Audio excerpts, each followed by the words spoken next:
Okay, this is gonna get the reviewers to be very storming hating. Although I think a lot of us actually predicted this would happen. Still though, it's not exactly what I would have preferred, to be perfectly honest.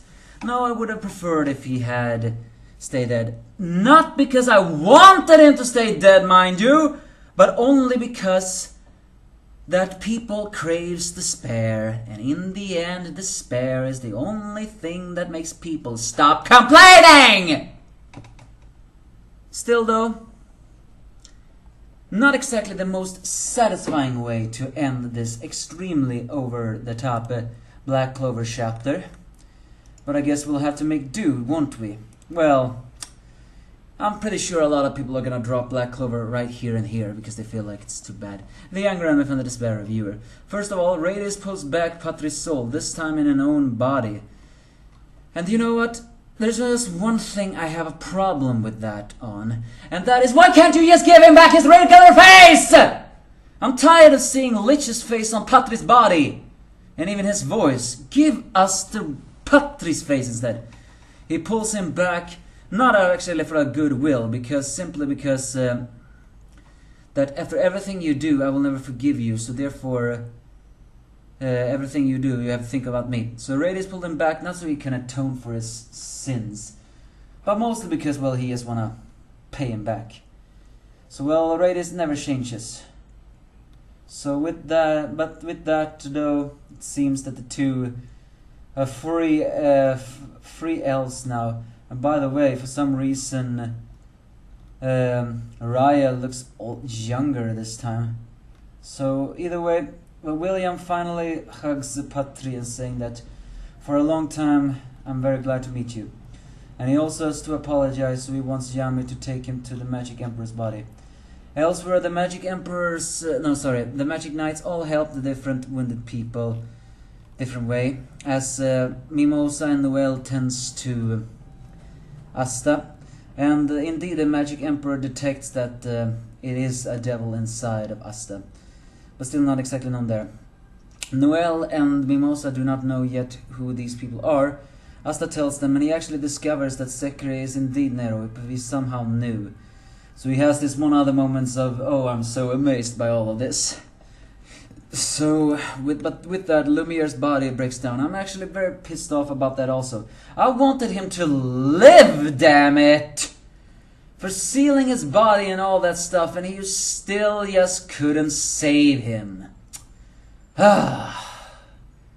Regardless, I guess it makes sense. Some people are too powerful. But Lumiere tells Nero, or Sekre, I mean, he calls her Sekre, but also Nero, that 500 years ago, when I expended everything I had, I should have been over.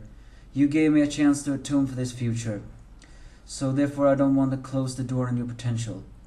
So I look forward to what lies ahead of you all, the future of Magic Knight and Kingdom which you protect. With that, he casts the eye on Mimosa and Nebula, and says in his mind, to be able to meet my own descendants, I feel such content. Revealing that, yes, I mean, granted it was obvious, but this does indeed show that Mimosa and Noel have a destiny ahead of them, which is very great, because they are the descendants of the Magic Emperor, the both of them. I mean, yeah, that was kind of obvious. The Magic Emperor's name was Sylvia, and that was from the Sylvia family that Noel has from. And according to the tree, the Vermilion tree, are distant cousins, or at least cousins of the tree, so it makes sense for them to be related. Not to mention the Mimosa look exactly like Teta. So the fact that he looks at their descendants, that means that they are meant for doing something greater. As Sekre says that Servio was truly happy, Lumiere says the same thing. As his body crumbles to pieces, he's gone. And Yami leads William to the Lord Julius' body, or at least what should be Julius' body. As a voice reveals that during Kingdom's crisis, I thought the effect of my magic would kick in a bit faster. I think it was 13 years worth that much time I had saved up. But it was a gamble as to whether or not it will be able to act properly, as a revived Lord Julius appears, this time into the face of a young boy.